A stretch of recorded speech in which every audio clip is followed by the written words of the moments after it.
Hey Liam, 6 English phrases native speakers use every day.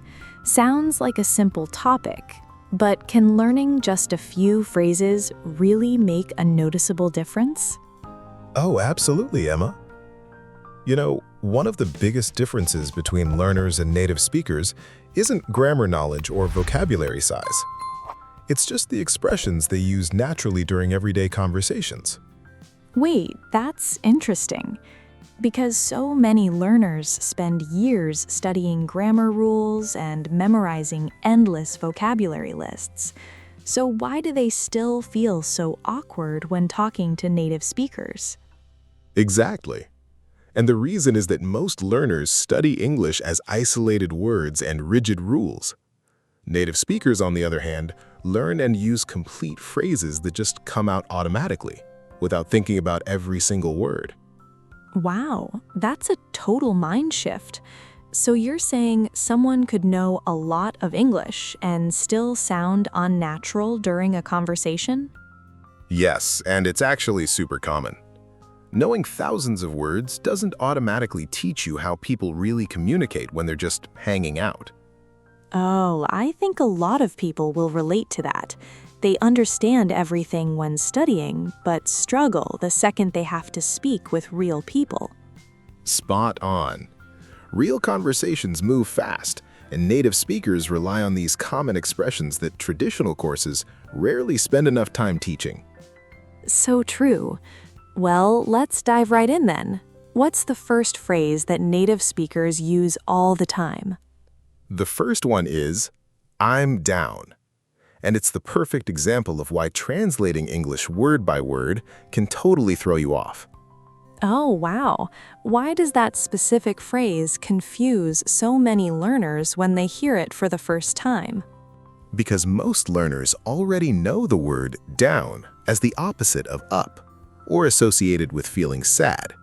So they assume the phrase must mean something negative. That's exactly what I would think. If someone tells me I'm down, my first reaction would be to think they're feeling unhappy or having a bad day. And that's a completely understandable reaction. But in everyday casual situations, native speakers use "I'm down" to mean something entirely different. So what does it actually mean when native speakers use it in conversations with friends or coworkers? Most of the time, it means "I'm interested," or "I agree," or "count me in." And it's a very common way to accept an invitation or show enthusiasm. Can you give us a realistic example of how this phrase would appear in a normal conversation? Sure. Imagine someone says, "We're going to grab some pizza later. Do you want to come?" And the response is simply, "Yeah, I'm down." So in that situation, the person isn't talking about emotions at all and is simply saying they want to join the group. Exactly. And that's why understanding phrases as complete units is much more effective than translating each individual word.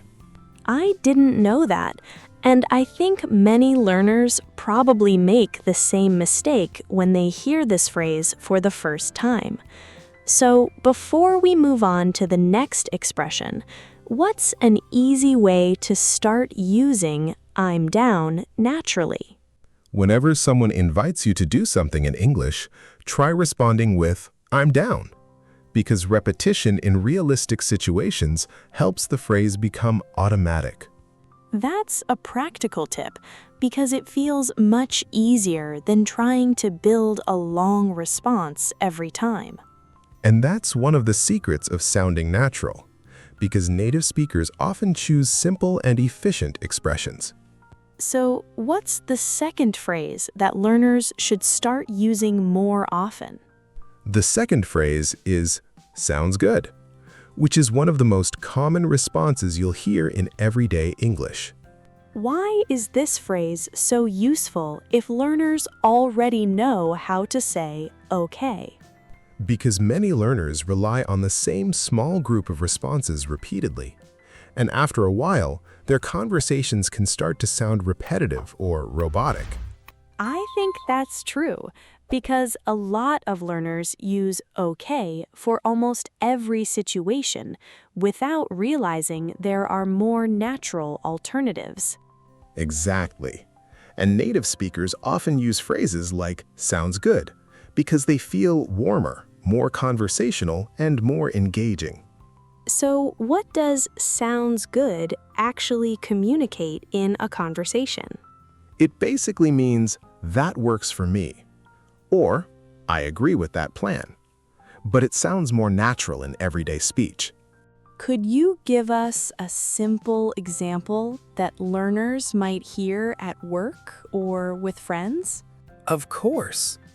Imagine someone says, "Let's meet at 7 tomorrow."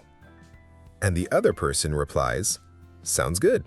I can already imagine hearing that phrase in movies, TV shows, and workplace conversations. That's because it's absolutely everywhere. Native speakers use it constantly without even thinking about it. It's crazy, right? But why do phrases like this seem so effortless for native speakers, while learners have to struggle so much? Well, it's because native speakers have heard these expressions thousands of times since they were kids. Their brains recognize them instantly as complete language patterns, not as a bunch of separate words glued together. Ah, that makes sense. By the way, can learners also use sounds good in professional situations, or does it sound way too informal? Oh, absolutely. You can definitely use it at work. It's friendly, professional, and widely accepted in everyday workplace conversations, especially in emails or quick chats. Wow, that makes it even more useful. I mean, people are always looking for expressions they can use both socially and professionally. Exactly. And that's precisely why this phrase is a total must-have in your vocabulary. Love it. So, what's the third phrase on our list? The third phrase is no worries. And it's another perfect example of natural, relaxed, conversational English. No worries. Love that one. But why do you think learners often overlook this expression? Because most people learn traditional responses like, "You're welcome," or "It's okay," very early on. Then they just stick to them for years without really exploring other options. Wait, so is "it's okay" or "you're welcome" actually wrong in those situations? Not at all. They're 100% correct. But the thing is, native speakers frequently choose alternatives that just sound a bit more relaxed and conversational. And no worries is one of those go-to alternatives? Oh, definitely. It's extremely common. You'll hear it in countless everyday interactions, from grabbing a coffee to talking to a coworker. So what's the real vibe it communicates when you use it? It basically signals that everything is totally fine. There's zero problem and absolutely nothing to worry about. It just keeps the whole interaction light and friendly. Can you give us a realistic example that listeners can easily remember? Imagine someone says, "I'm sorry I'm late," and the response is simply, "No worries." Oh, I like that, because it sounds much more natural than some of the longer responses learners often try to create. So far, we've learned 3 phrases that seem simple but incredibly useful. So what's the fourth phrase native speakers use all the time? The fourth phrase is, "You got this." And it's one of the most common ways native speakers encourage someone. Oh, I've definitely heard that expression before, but I never really stopped to think about why people use it so often. Why is this phrase so important for learners to know? Because many learners know how to talk about problems or describe their feelings, but they often don't know how to respond naturally when someone needs support or encouragement. That's interesting, because I can imagine understanding that someone is nervous, but I wouldn't always know the most natural thing to say in that moment. And that's exactly where "you got this" becomes incredibly useful, because it's short, positive, supportive, and very common in everyday English. So what does it actually mean when someone says it? It usually means, "You can do it," "You'll be fine," or "I believe in you." Oh, that completely changes the way I hear it, because it sounds much warmer than a direct translation would suggest. Exactly. And that's another great example of why learning phrases as complete ideas is so important. Can you give us a realistic example? Sure. Imagine someone says, "I'm really nervous about my job interview tomorrow." And what would a native speaker typically say in that situation? They would very often respond with, "You got this." Oh, I like that because it sounds supportive without being too formal or overly dramatic. Exactly. And that's one of the reasons people use it so frequently. It's encouraging, positive, and incredibly natural. I can definitely imagine hearing that from a friend before an interview, an exam, or even a presentation at work. Absolutely. Because native speakers use this expression in all kinds of situations where someone needs a little extra confidence. Is it only used for important moments like interviews and exams? Not at all. Native speakers use it for everything from job interviews and presentations to sports, driving tests, and even small everyday challenges. Wow, I didn't realize it was that common. I thought it was only something people said in big motivational moments. That's exactly what many learners think at first. But in reality, it's a very normal part of everyday conversation. That's interesting because learners often spend a lot of time studying vocabulary and grammar, but they don't always learn these social expressions. And social expressions are often what make conversations feel natural, friendly, and human. That actually makes a lot of sense, because knowing what to say is one thing, but knowing how to react naturally is a completely different skill. Exactly. And that's one reason some learners sound more formal than they intend to. Why do you think so many learners sound overly formal when speaking English? Because they learn English mainly through textbooks, and textbooks usually focus much more on correctness than on everyday communication. So they end up speaking correctly, but not necessarily the way native speakers would speak in real life. Bingo. And that's why learning common expressions like "you got this" can make such a noticeable difference in the way you sound. That's a great mindset shift for learners. So far, we've looked at phrases that help you accept invitations, agree with people, apologize naturally, and even encourage someone. What's the fifth phrase native speakers use every day? The fifth phrase is, "makes sense." And honestly, it's one of those expressions you'll hear everywhere once you start paying attention. That's interesting because I feel like I've heard it before, but I never really thought about why people use it so often. Why is this expression so common? Because it's a quick, natural, and effortless way to show that you understand what someone is saying during your conversation. What problem does this solve for learners? Many learners understand the message perfectly, but when it's their turn to respond, they suddenly don't know what to say. That's so true. Sometimes I completely understand someone, but my mind goes blank when I try to react naturally. And that's exactly where "makes sense" becomes incredibly useful, because it gives you a simple response that native speakers use all the time. So what does it mean exactly? It simply means, "that makes sense." Then why don't native speakers just say the full sentence?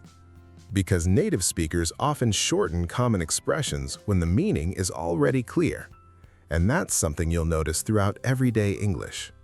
Oh, that's interesting, because learners are usually taught to say the complete sentence every time. Real conversations are often much more relaxed than classroom English. So shortening a phrase like this doesn't sound lazy or incorrect? Not at all. In fact, it often sounds more natural because that's how people actually communicate in real life. I think that's another thing that surprises learners. because they expect native speakers to follow every rule perfectly. That's true. But native speakers focus much more on communication than on sounding perfect all the time.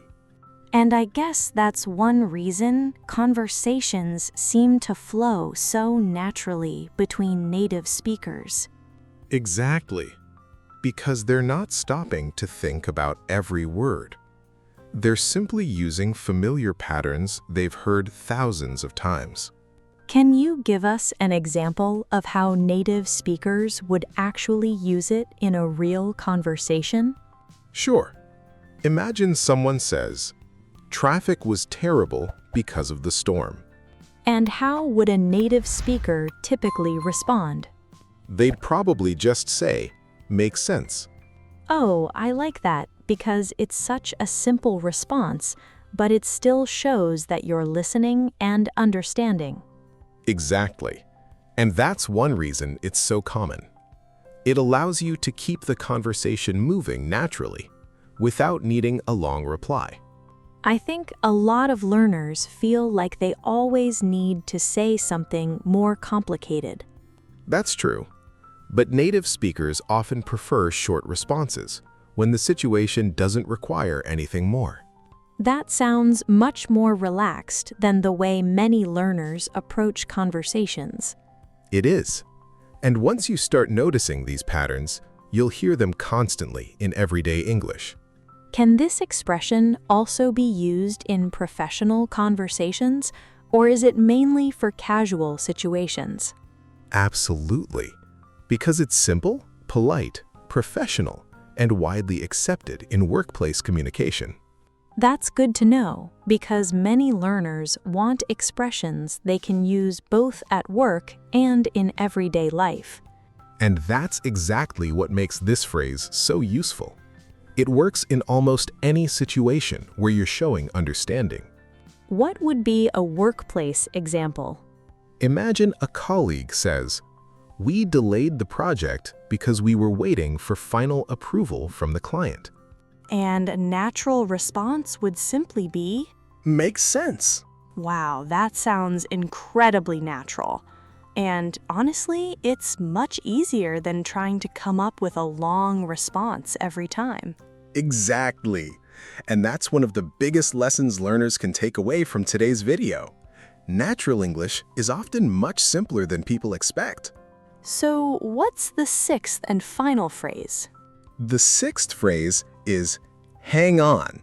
I feel like most learners already know the word wait. So, why is this phrase useful? That's a great question. Because while learners often use wait, native speakers frequently say hang on in everyday conversations. So, what does it actually mean? It simply means wait a second or give me a moment. Is it considered casual English? Yes, it's casual, natural, and something you'll hear all the time when people need a little extra time before responding or doing something. In what kind of situations would someone normally use it? Pretty much any situation where they're busy, distracted, or need a moment to finish what they're doing. Can you give us a realistic example? Sure. Imagine someone asks you a question while you're writing an important email. And what would a native speaker say? They'd probably say, "Hang on, I'm finishing an email." Oh, that sounds very natural, because it feels like something people would actually say in real life. Exactly. And that's why this phrase is so useful. It's simple, practical, and incredibly common. Looking back at everything we've covered today, it's interesting how all 6 phrases are actually very simple, but they're also expressions that native speakers use constantly. That's exactly the point. Fluency isn't always about learning difficult words. Very often, it's about mastering the simple phrases that appear in real conversations every day. I think that's one of the biggest takeaways from this lesson, because many learners spend years focusing on vocabulary and grammar while completely overlooking these common expressions. Absolutely. And once you start noticing and using these phrases regularly, your English begins to sound much more natural and much more confident. Before we finish, could you quickly remind everyone of the 6 phrases we learned today? Of course. Today we learned, I'm down. Sounds good. No worries. You got this. Makes sense. And hang on. Wow, when you hear them all together like that, they really do sound like phrases people would use every single day. That's why they're so valuable for learners who want to sound more natural in conversations. Before we wrap up, what would you like viewers to do next? I'd love to know which of these 6 phrases was new to you and which one you're going to start using today. Leave a comment below and let us know your favorite expression. And if they'd like another lesson with more phrases native speakers use every day, Then make sure you write Part 2 in the comments, because we'd love to make another lesson like this for you. before everyone clicks away, what's a good next step for learners who want to sound even more natural in English conversations? If you enjoyed today's lesson, the perfect next video to watch is Sound More Natural with I guess, because it's one of the most common expressions native speakers use to sound softer, friendlier, and more natural. Oh, that's a great choice, because we've talked a lot about sounding natural today, and that expression seems to do exactly that. Trust me, it's the perfect follow-up to today's lesson, and it'll help you sound even more like a native speaker. We'll see you there. See you in the next lesson. Bye! Bye!